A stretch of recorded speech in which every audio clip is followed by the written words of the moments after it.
Yeah, hello there everybody. It's Friday the 27th of November 2009 and it's early on in the morning, and I just wanted very briefly to deal with the little article that I had yesterday that I posted about the shenanigans that went on yesterday in London in the stock exchange, and also I want to continue on with the ClimateGate affair, which I think is of major portent, it's major importance to us throughout the world at the moment. Anyway, I just want to say that I think that today will be an interesting day, and we see what direction it's going to take, because the Dow Jones wasn't open, the American Stock Exchange, which trades it sort of trades the bulk of Western world shares. It was closed because of Thanksgiving holiday yesterday, so it's open today. We just see where all that goes. It's just interesting. Interesting. It could have strange impact. Anyway, we'll see where it goes today.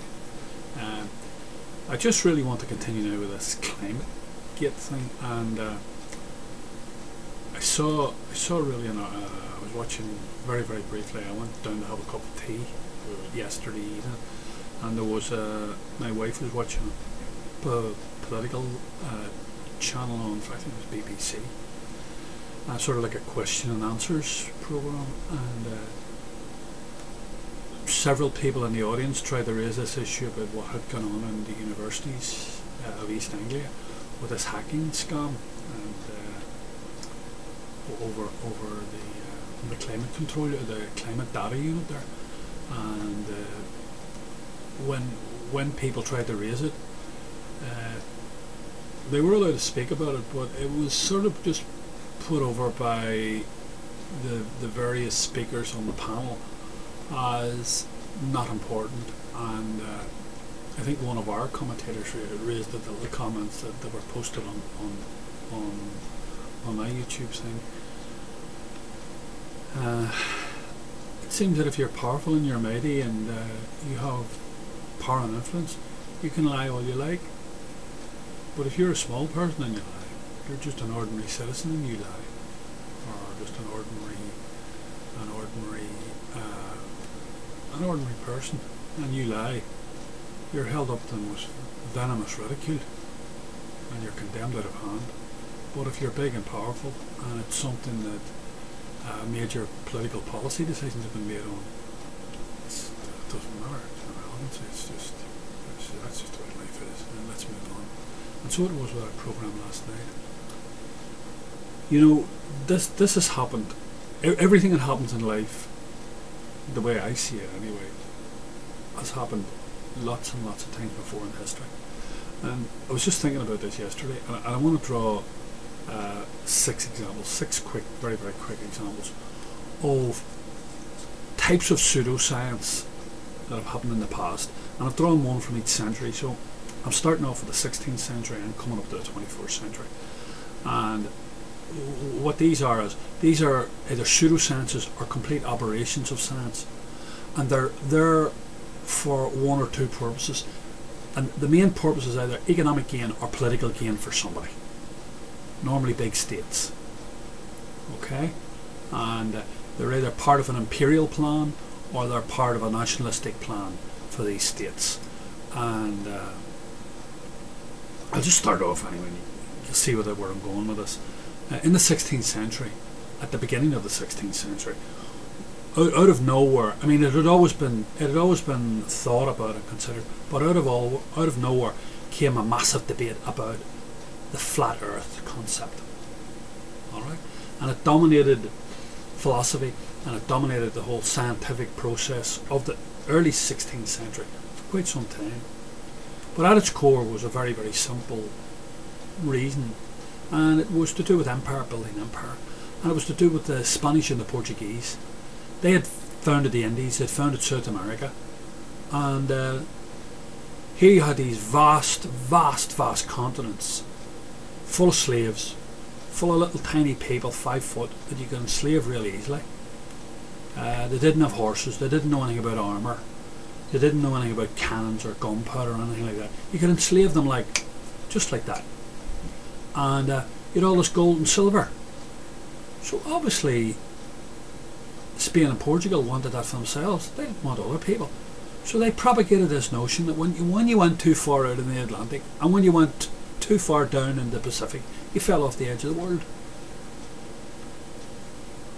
So of course that didn't last too long, because people being what they are, they went down to these places. They went down to South America and went down to the Indies and all the rest of it, and came back with these little people as slaves, and come back with beautiful gold artifacts and silver artifacts. And anyway, you know where I'm coming from. The war was up, like the argument was defeated. It was the empiricism defeated the argument. You know what I mean?